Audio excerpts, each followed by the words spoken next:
तो कांग्रेस इसी को लेकर के आया है कि जो हमारे बेरोजगार हैं उनको हम लोग 40,000 रुपया साल का कांग्रेस पार्टी देगी। पार्टी में नाराजगी कम है और सारे लोग साथ हैं।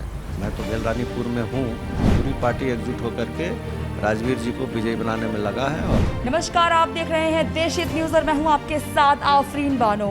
इस वक्त हम राजवीर सिंह चौहान के कार्यालय में मौजूद हैं और आपको जैसे कि पता ही है कि विधानसभा चुनाव 2022 का चुनाव शुरू होने वाला है। ऐसे में सभी राजनीतिक दल अपने वोटरों को लुभाने की जी तोड़ कोशिश में जुट चुके हैं। हमारे साथ मौजूद हैं अशोक सिंह जो कि ऑल इंडिया कांग्रेस कमेटी के कोऑर्डिनेटर हैं, महेश प्रताप सिंह राणा कांग्रेस नगर पालिका प्रत्याशी और कैलाश प्रधान जी जो कि इलेक्शन एजेंट के चीफ हैं। आज हम इनसे बातचीत करेंगे और करेंगे चुनावी मुद्दों पर चर्चा। नमस्कार सर, आपका स्वागत है देशहित न्यूज में। सबसे पहला सवाल मेरा आपसे है कि ये बताएं कि इस बार जो कांग्रेस पार्टी है वो किन मुद्दों को लेकर जनता के बीच उतर रही है और आपके मेन मुद्दे क्या क्या हैं? आज के दिन में जो जनता का मेन मुद्दा है वो है महंगाई। महंगाई अपने चरम पे है। आप देख रहे हो कि गैस का सिलेंडर जो सबसे ज़रूरी है खाना बनाने के लिए 1,000 रुपया पहुंच चुका है। सरसों का तेल आप देख लो 200 रुपया से ऊपर किलो चल रहा है। खाने पीने की जितनी वस्तुएं हैं सारी की सारी महंगी हो गई। कोरोना काल में लोगों को आय का स्रोत खत्म हो गया। उत्तराखंड में खास करके अगर हम देखते हैं तो पहाड़ी क्षेत्रों में कोई रोज़गार नहीं है।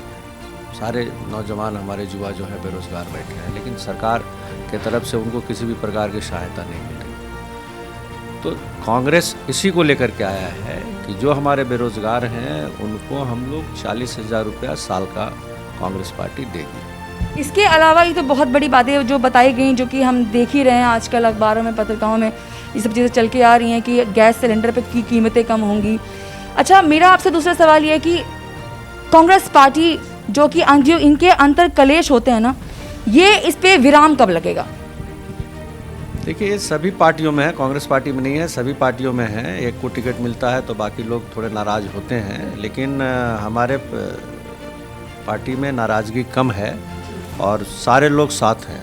मैं तो बेलरानीपुर में हूँ, यहाँ पे 10 लोग टिकट मांग रहे थे। राजवीर जी को टिकट मिला है और सारे लोग लगे हुए हैं। मेरे बगल में बैठे हैं महेश जी राणा, ये भी टिकट मांग रहे थे, लेकिन आज देखिए खुल करके पार्टी के समर्थन में है।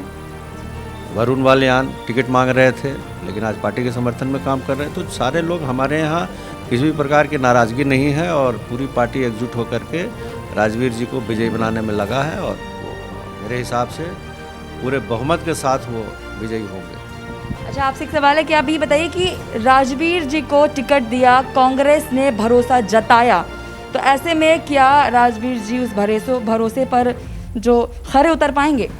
बिल्कुल खरे उतरेंगे, क्योंकि जो 10 साल तक जो मौजूदा विधायक रहे हैं भाजपा के, उनसे जनता निराश हो चुकी है। उन्होंने अपने क्षेत्र में कोई काम नहीं किया है, विकास के मुद्दे पे भी कोई काम नहीं किया है। और जैसा कि हमारे कोऑर्डिनेटर अशोक सिंह जी ने बताया कि महंगाई मेन मुद्दा है। महंगाई, बेरोजगारी बहुत ज़बरदस्त है और इस क्षेत्र की जनता राजवीर जी को लाने के लिए उत्सुक है और इस क्षेत्र में इंतज़ार कर रही है 14 फरवरी का, कि जैसे 14 फरवरी आएगी तो वो अपना वोट का जो अधिकार है वो कांग्रेस के पक्ष में देंगे और निश्चित रूप से हम कांग्रेस की सरकार उत्तराखंड में बनाएंगे। उसके साथ साथ रानीपुर विधानसभा की ऐतिहासिक जीत होगी। चलिए हम आगे बढ़ते हैं। आप ये बताइए कि आपको कांग्रेस ने टिकट नहीं दिया, ऐसे में आप क्या कुछ नाराज़गी है या फिर आप भूल के आगे बढ़ चुके हैं? नाराजगी का सवाल ही नहीं है। मान लो मुझे टिकट मिल जाता तो क्या मैं नहीं चाहता कि 9 के 9 प्रत्याशी मेरे लिए काम करें? तो इसमें नाराजगी का कोई सवाल नहीं है। जो पार्टी ने जिस आंकड़े से लगाया है, शायद उस आंकड़े में मेरी कोई कमी रह गई होगी, आगे उस कमी को पूरा किया जाएगा। अच्छा, चलिए ठीक है। तो इसके आप पूरे तरीके से सपोर्ट कर रहे हैं राजवीर जी को, समर्थन में हैं आप? 200% आप ये मान के चले कि राजवीर ही महेश प्रताप राणा है और महेश प्रताप राणा ही राजवीर सिंह है। इस तरह चुनाव लड़ा जा रहा है। ये तो बहुत बड़ी बात बता दी आपने। अच्छा, ये बताइए कि राजवीर सिंह चौहान जी के सामने इस बार चुनौती के रूप में क्या है? सबसे बड़ी बात तो ये है कि राजवीर जी के सामने सबसे बड़ी चुनौती ये है कि जीतने के बाद जो 10 साल से मौजूदा विधायक ने और मौजूदा भाजपा सरकार ने जो बदहाली रानीपुर विधानसभा की है उसको पूर्ति कराना है। और हम लोग उनके साथ इसीलिए लगे हैं कि उनमें कम से कम एक विज़न है। एक कांग्रेस पार्टी का बहुत बड़ी विरासत उनके साथ है, विज़न कांग्रेस पार्टी का, कांग्रेस पार्टी की कार्य क्षमता उनके साथ है कि कांग्रेस किस तरह से जनता के हित में कार्य करती है। उस चीज़ को लेकर, उस एजेंडे को लेकर हम राजवीर जी से जीतते ही तुरंत उसके ऊपर अमल कराएंगे। जो हमारी क्षेत्र की मूल समस्या है, सबसे बड़ी समस्या बेरोजगारी, युवा इतना है और हमारे पास सबसे ज़्यादा बड़ा संसाधन जो सिडकुल है उसके अंदर 5 लाख वर्कर की कैपेसिटी और मात्र 2 लाख काम कर रहे हैं। और उसमें भी सबसे बड़ा हमारा ज़रूरी है कि स्थानीय हमारे जो वो है क्या बोलते हैं, स्थानीय जो युवा हैं उनको रोजगार मिलना चाहिए। उसके लिए हम सबसे पहले काम करेंगे।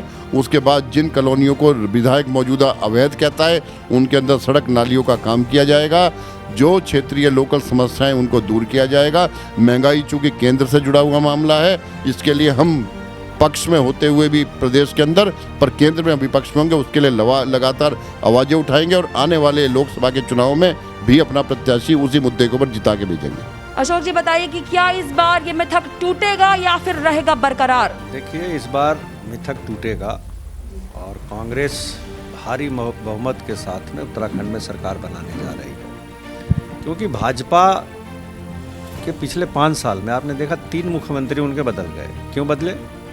क्योंकि वो काम नहीं कर पा रहे थे, तो चेहरा बदल के वो वोट मांगने की कोशिश कर रहे हैं। लेकिन ऐसे में हमने देखा कि शिलान्यास पे शिलान्यास कराए गए, कई दौरे करे गए, उन्होंने बोला विकास की बयार बही है उत्तराखंड में। इस पे आप क्या कहेंगे? कौन सा विकास है उत्तराखंड में, ज़रा मुझे आप दिखाएं।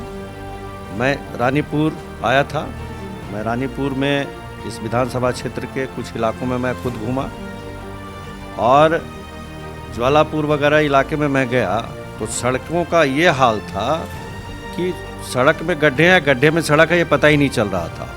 तो ये स्थिति है भेल रानीपुर का। तो इसी से हम अंदाज़ा लगाते हैं कि उत्तराखंड की क्या दुर्दशा है। अच्छा, ये बताइए कि अगर आप जैसे कि आप बता रहे हैं कि विकास नहीं हुआ, अगर राजवीर सिंह चौहान जी विजय होते हैं और विधायकी पर विराजमान होते हैं रानीपुर विधानसभा से, तो विकास किस तरीके से होगा? या आपके क्या क्या मुद्दे रहेंगे जो रानीपुर के हैं, कैसे आप काम करेंगे उन पर? अगर शब्द को हटा दीजिए, अगर कहीं नहीं है इसमें, अगर मगर का कोई स्कोप नहीं है, राजवीर जी भारी बहुमत से विजयी होंगे। क्योंकि यहाँ के जो लोग हैं वो उन्होंने मन में ठान लिया है बदलाव का। मैं भी इलाके में घूम रहा हूँ, देख रहा हूँ। जैसा महेश जी ने बताया, इस स्कूल में 5 लाख लोगों की क्षमता है काम करने की और वहाँ पे काम कर रहे हैं अभी 2 लाख। तो सबसे पहली प्राथमिकता यही है कि भाई लोगों को रोज़गार कैसे मुहैया कराया जाए, ये सबसे बड़ा इशू है। दूसरा है डेवलपमेंट में, जो जैसा इन्होंने बताया कि बहुत सारी कॉलोनियाँ हैं जिनको कि वर्तमान विधायक अवैध बोलते हैं। तो अगर वो अवैध हैं तो उनको बनने क्यों दिया गया? और अगर वहाँ लोग बसे हैं तो वहाँ पे सड़कें और नाली बननी चाहिए कि नहीं बननी चाहिए? तो अभी की जो स्थिति है इसमें कहीं भी इन लोगों ने सैनिटेशन की व्यवस्था नहीं की है, जबकि प्रधानमंत्री स्वच्छ भारत अभियान चला रखे हैं। तो ये कैसा स्वच्छ भारत अभियान है? अभी आप बातचीत सुन रहे थे, अशोक सिंह जी हमारे साथ मौजूद थे। उन्होंने हमें ये बताया कि अगर यहाँ पे कांग्रेस की सरकार आती है तो सबसे पहले युवाओं को रोजगार देने का कार्य किया जाएगा और विकास किसे कहते हैं ये कांग्रेस पार्टी बताएगी, ऐसा उनका कहना है। अगर देखना होगा कि क्या 10 मार्च को नतीजे क्या आते हैं, किसकी सरकार बनती है, इस बार मिथक टूटता है या फिर रहता है बरकरार, ये तो 10 मार्च को ही पता चलेगा। अभी के लिए बस इतना ही। देखते रहिए देश हित न्यूज़, भारत की बात सत्य के साथ।